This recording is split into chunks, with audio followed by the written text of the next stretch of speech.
As such, this video is my personal guide to the world of Bitcoin and cryptocurrencies. It's the introduction that I wish I would have had when I started investing in crypto about 4 years ago. And it's the video that I want to be able to send to my friends whenever they ask me, hey, are you investing in Bitcoin? Why are you investing in Bitcoin? How does it work? Is it safe? Are you going to lose your money? Isn't it illegal? All of this sort of stuff. So this video, which is for informational purposes only and should absolutely not be construed as financial advice. Firstly, I'll talk about what Bitcoin is and how cryptocurrencies in general work and why they're legit. Secondly, we'll talk about why Bitcoin and crypto is so controversial, and I'll share my hot takes about that. Anyway, let's get into section number 1. All right, so let's take things back to basics to try and build up our understanding of Bitcoin from the ground up. Now, Bitcoin is a cryptocurrency. There are hundreds of other cryptocurrencies out there, but Bitcoin is like the original, the OG, and it's by far the biggest cryptocurrency around, which begs the question, what is a cryptocurrency? So here's my definition of a cryptocurrency based on 4 central concepts. A cryptocurrency is a virtual currency based on a ledger,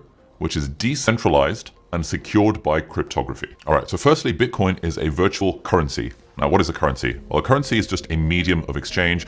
It's what replaces the old school bartering system we used to have, when it would be like, I will give you this bushel of wheat in return for the shoe that you have kindly made me because you are a, I don't know, leather worker. Obviously, that system of bartering is quite inefficient because you have to store lots of stuff that other people want, and that's just a bit of a pain. And so we invented currency in the form of coins, usually as a system that everyone recognized to be able to exchange stuff without having the physical goods. So I could sell my bushel of wheat for 2 copper coins, and then I could save up my copper coins and I could buy your shoes for 10 copper coins, for example. Back in the day, currency itself was tied to metals like gold and silver and copper, which had like different values. And so the actual metal of the coins was worth something because everyone agreed that these metals were somewhat precious. But in modern times, most of our currency takes the form of paper notes, and paper notes aren't inherently worth anything because the paper is just worth paper. But currency is worth something because everyone agrees that it's worth something. If I take $100 almost anywhere in the world, most people in most places in the world will recognize that $100 is worth $100, and I'd be able to buy $100 worth of stuff from it. If hypothetically the whole world were to tomorrow decide that the US dollar is a meaningless currency and they're not going to accept it for anything at all, then the US dollar would be worthless. So really, when it comes to currency, it doesn't mean anything real. Currency is kind of just an abstract way that we've all agreed to value things in a certain way. So coming back to Bitcoin, Bitcoin is virtual currency. It is a digital form of currency, i.e. a digital form of paying for goods and services and exchanging money over the internet. Way back in 2009, when Bitcoin was first invented, most people didn't believe that it would be a viable form of currency. But over the last decade plus, as Bitcoin has become more and more popular, people are starting to say that maybe Bitcoin could be the currency of the future. Maybe in the future, maybe a few years, few decades from now, we'll be paying for goods and services using Bitcoin over the internet rather than by using these old school, old-fashioned centralized banking and government institutions to exchange US dollars and our actual local currencies. Okay, so that was the currency part of it. We can think of Bitcoin or crypto as like internet money or like virtual money or virtual currency. Let's now talk about the ledger system that holds it all together. And the thing to understand here is that Bitcoin is effectively one giant, huge spreadsheet. This spreadsheet is called a ledger, and in the spreadsheet, we've got a record of every single Bitcoin transaction that has ever happened since January 2009, when Bitcoin was first invented. And the way that I think of it in my head is like, let's say you're going on holiday with a group of friends, and you don't want to kind of keep on splitting the bill and handing over cash because that's a total nightmare. Therefore, someone makes a spreadsheet to keep track of who owes what. And so line 1 in the spreadsheet might be Ali owes Sheen £12. Line 2 might be Jake owes Molly £18. And the idea is that as our holiday goes on, we would keep on adding stuff to our spreadsheet or our ledger, and at the end of the holiday, we would all settle up and then actual money would exchange hands. Now, assuming you trust your friends to be honest, this spreadsheet actually works reasonably well. You can basically treat this whole spreadsheet as virtual money. I am giving my friend virtual £10 in exchange for them paying for dinner. Other friend is giving me virtual £20 in exchange for me paying for the boat ride. Now, that's fine for a group of a few people on holiday, but imagine hypothetically if the whole world were to run on a similar spreadsheet, where instead of money ever exchanging hands like physically, it would just be a line item in the spreadsheet.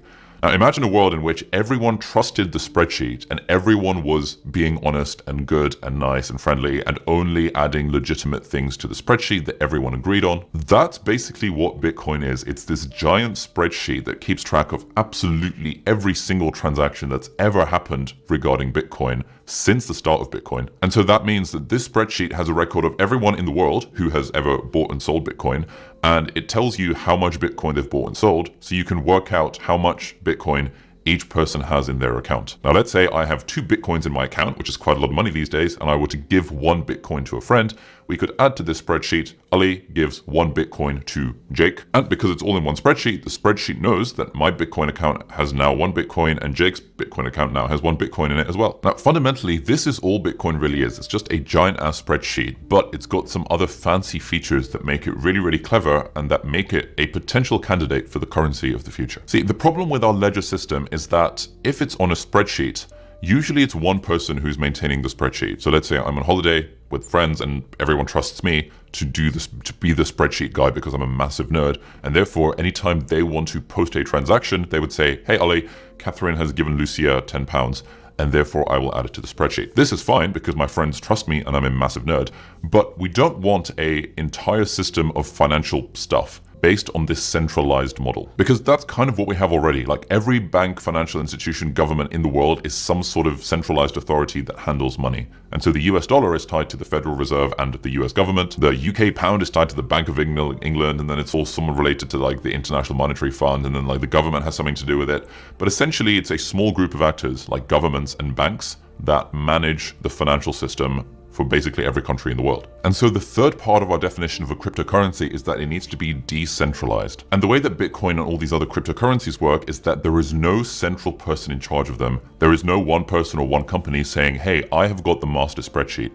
Instead, what happens is that every single person in the world can have a copy of that master spreadsheet if they want. And so with Bitcoin, for example, there are millions of people around the world on their computers who each have a copy of the master spreadsheet. And each of those computers are running software that's constantly checking to make sure that master spreadsheet is legit and it's the same as every other copy of the master spreadsheet on the network. And that means that if you want to hack Bitcoin, it's quite hard to do because there's like millions of people all around the world who are helping to maintain it. And it means that if you want to unduly influence stuff, like if you're a bank or a government or some other evil person, it's quite hard to do because again, it's decentralized. It means that it's being maintained and managed by millions of people all around the world from their computers. And now we get to the final part of our definition, which is that this whole system is built and secured using cryptography. So cryptography is a branch of maths and computer science that's associated with like code making and code breaking. And cryptography is how all of our communications are encrypted. So for example, when you send a WhatsApp message, there is no way that WhatsApp or Facebook can read the message because it's encrypted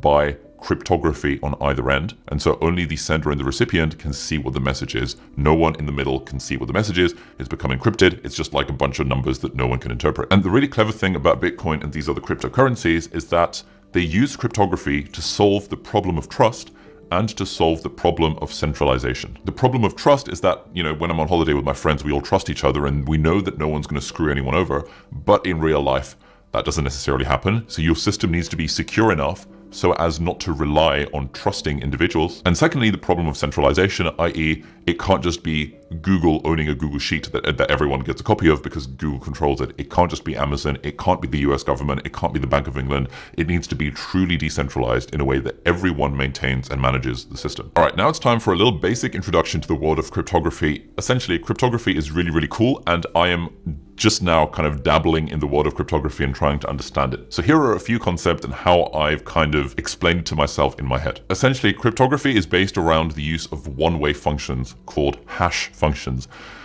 And the idea behind there is that you can put any message or anything through a hash function and it will spit out a totally random combination of letters and numbers on the other end in such a way that you can't then reverse the function. And so if we were to take my name and put it through a hash function called SHA-256, which is the one that Bitcoin uses, but explaining it is a bit too hard. we'll come out with this random string of letters and numbers. And now if you were to just look at that random string of letters and numbers, there is no way you can reverse the chain to go back to what the original message was. Now, Bitcoin uses these hash functions to solve both those problems. It solves the problem of trust by using digital signatures based around secret keys and public keys in this thing called public key cryptography. And essentially it means that you as an individual can have a secret key, a password that no one else knows, but then you have a public key, which is sort of related to your password, which other people do know, but that's fine because they can never find out your true password. And as long as you use your true password to sign your messages, it's 100%, basically 100% guaranteed that those messages are legit. So that kind of solves the trust problem. And we solve the decentralization problem by using this concept called proof of work, where all of the different people on the network, on the Bitcoin network, who are maintaining the system are called Bitcoin miners. And what these guys try and do is they essentially try and solve a hash puzzle, which just requires lots and lots and lots of computing power, effectively involves guessing multiple numbers multiple times. And this is a sort of lottery between everyone on the network, so that if you are the lucky person who's plucked the random number out of thin air that solves the hash puzzle, then your spreadsheet kind of gets saved, and then that save state is permanent, and then you get rewarded with some Bitcoin for giving up your computing power to help kind of maintain the whole thing. Why is Bitcoin and crypto so controversial? So there's broadly 4 reasons as to why Bitcoin is controversial. Number 1, the speculation bubble. Number 2, the environmental impact. Number 3, security issues. And number 4, the threat of illegal activity. Firstly, a lot of people say that Bitcoin is a speculative bubble. The price of Bitcoin is not based, people say, on any intrinsic value behind Bitcoin. It is in fact based on people like you and me thinking, oh my God, Bitcoin's a big deal, therefore we buy it, and therefore supply and demand means that the price goes up. People have been saying this since like 2011, when the price of Bitcoin was absolutely nothing compared to the $50,000 that it is now. And yes, there is an extent to which Bitcoin is a speculative bubble. And in fact, when I invest in Bitcoin, I don't really think of it as investing. I do in fact think of it as gambling, which I'm going to talk a little bit more about later. And people would say that, for example, when Elon Musk tweets that he's about to buy Bitcoin, suddenly the price soars really high. That is not the sign of how a market would respond to an underlying value increase. It is in fact how the market would respond to speculation. Elon Musk is buying Bitcoin, therefore everyone in the world is like, oh my God, Elon Musk is buying Bitcoin, therefore they buy Bitcoin, therefore the price goes up. It's not like Bitcoin has fundamentally changed because of Elon Musk's tweet. It's just that people are speculating at it, which is why it's this sort of speculative bubble. Secondly, Bitcoin is controversial because of the energy consumption and alleged environmental impact of the technology. So because it is kind of decentralized and run by zillions of computers, zillions of nodes all around the world, people would say that those nodes use lots and lots of energy, use lots of computing power, therefore lots of electricity, in order to solve the hash puzzles that the whole Bitcoin system is based around. Now, the anti-Bitcoin people would say that this use of energy is not very good because it's bad for the environment and it's causing carbon to go into the atmosphere, etc., just to maintain a system. Whereas the pro-Bitcoin people would say, yeah, that's true, but we need to use energy to maintain any system, and the actual banking industry uses far more energy than Bitcoin does or will in the near future. And they would say that these kind of Bitcoin mining farms are in countries like Iceland and Greenland, where it's very cold and where there's very lots of cold air, and therefore the cooling of it becomes more efficient. And they would say that China does a lot of Bitcoin mining and energy is cheap in China. And then the anti-Bitcoin people would say, yeah, but China still produces a load of environmentally bad stuff because of their excessive use of energy in maintaining the Bitcoin network. Ultimately, I don't know what the answer is. There are pros and cons. Everything kind of uses energy. People say Bitcoin is bad because it uses more energy than it should. I don't know. I'm just, don't shoot the messenger. That is just one of the reasons as to why people think Bitcoin is a bit controversial. Thirdly, Bitcoin is controversial because people are sometimes worried about security issues.